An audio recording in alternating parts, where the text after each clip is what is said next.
Here we go. The Super Bowl will ride on the right foot of Norwood. Waiting for the snap. Right.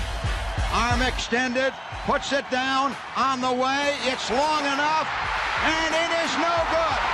He missed it to the right with 4 seconds to play. I mean, Scott Norwood, how do you sum up this kick and the legacy that he has in the Super Bowl? You know, this is why you never leave it up to kickers. Kickers have to be the most stone cold, ice in the veins, no worries in the world kind of guys, because you're on the sideline the whole game.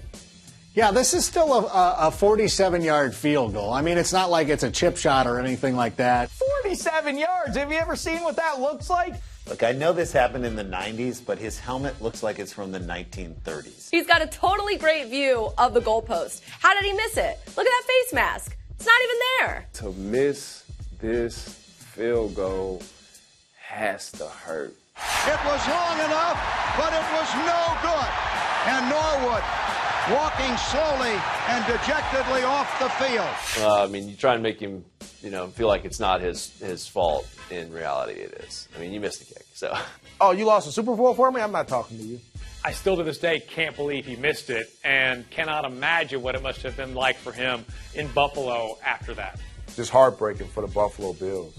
Roger back to throw, has a man open in the end zone, caught, touchdown, dropped in the end zone, Jackie Smith all by himself. Look at all the Hall of Famers all over the gridiron. It's lousy with gold jackets. This is painful to watch. The toughest play in the game is when a guy is wide open. Nobody was around you. Nobody at all. Wide open, and you drop the ball in the end zone. This never gets easier to watch. Oh, man. He's so mad. As he should be. Maybe if you didn't have a bar down the middle of your face mask. Oh, bless his heart. He's got to be the sickest man in America. And he is, and was. I can't imagine feeling worse at that moment. But hey, Roger Staubach could have been a better pass man. Nobody talks about that. He took something off of it. I think old Roger would like to have this one back. I mean, this probably sticks with the guy for the rest of his life. And again, we're talking about a certifiable Hall of Fame tight end. And this is what he's remembered for. It's a shame. A 42-yard attempt by Yepremian. Snap, set down. The kick is blocked. Rolling loose on the field. It is picked up by Garo. He tries to throw a pass. Deflected in the air. Grabbed by Bass. 40, 35, 30. He's going to score. This was the year that the Dolphins were perfect. Perfect 16-0 coming into this game. I mean, I think the only thing harder than watching this game is trying to pronounce Garo Yepremian's name. Garo Yepremian. Yepremian.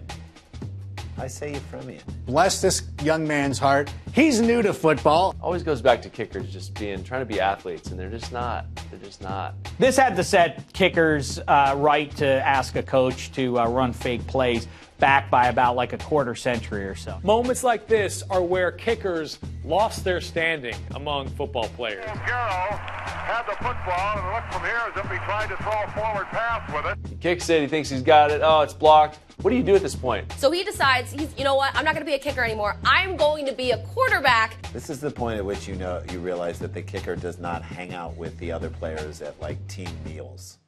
It flutters out of his hand, and then he just hits it up that's like me playing volleyball. I mean, it's horrible. No, that's pressure. Kickers aren't the most athletic. How many people above the age of 4 have you ever seen throw a ball that badly?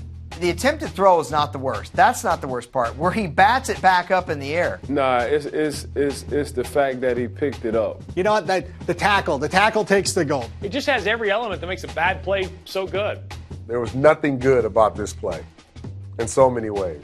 Yeah, 17-0, 17-0 though. Let's not complain. It's snapped over the head of Peyton Manning. A flag is down and the ball's out of the back of the end zone. It's a safety to start this game as Manning wasn't ready. You sit down. It's the beginning of the game.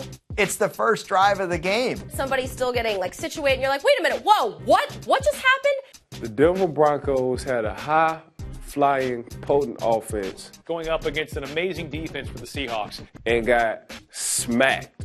This defense took over the game. When that play happened, I was like, this game is over. The first thing that I said was, it's going to be a long day for the Denver Broncos offense. First play of the game. The experience of Peyton Manning and how well they execute at the line of scrimmage. You talk about it each and every time you watch the Denver Broncos, and a miscommunication on the first play of the Super Bowl. It was perfect. It was the perfect way to start a Super Bowl. This was less than ideal. It might have been too loud, and the center just thought, okay, I heard the first color number, next one's coming, but there's a pause, I'm snapping it. You know, it's easy to put this on the center, but I don't know what 18 was doing. You can't be thinking about little details like that when you're facing the best defense in the league. Everybody's not built for prime time. It turned out that this was an omen for the rest of this game as the Seahawks just routed Denver. These guys, they just jumped on them, and that was all she wrote. This was pretty much the start of what ended up being a terrible Super Bowl for the Broncos. Seattle's defense is for real. They just looked so much bigger, stronger, faster than the Broncos. It wasn't even, this play typified that, and that was the first play of the game. Right on fourth down to throw. Pressure, sacked by Jeffco. And fumble. And Leon Lett picks it out of the 40. Oh, look out, here he goes. Here comes Leon to the 20. Go Oh, Leon has it knocked out of his hand. It's a fumble. It's a fumble. He had it knocked out of his hand. This is one of my favorite bad plays in Cowboys history because the cost was so minimal. The score was 52-14. This is a pretty embarrassing play, like maybe one of the most embarrassing plays. You got to love Don Beebe for not giving up. Man, it's all hustle, man. I remember Don Beebe, man. That's all he was hustle. This game is played with passion. Scooped it up gracefully. Big man, rumbling. Leon Lett is running down the field, and it just doesn't look right. Looked like for the easy score. But you know what? Don Beebe's like, I can't allow this. The young man can't be denied.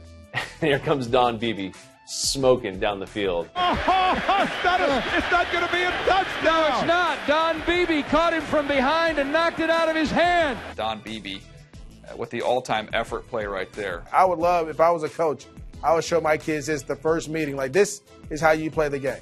Poor Leon Lett. Imagine, you could have had a Super Bowl touchdown. It's such a joy when a defensive lineman get in the end zone. And we never get into the end zone. That's just like saying a unicorn. He's running down the field. He's showboating. But that last couple of yards, he just had to show out. Oh, that just shows you. This is a teachable moment to all kids. Get the touchdown, then start the celebration. Good, bad, or otherwise, guys who are involved in an iconic play like these, they live on for all of time.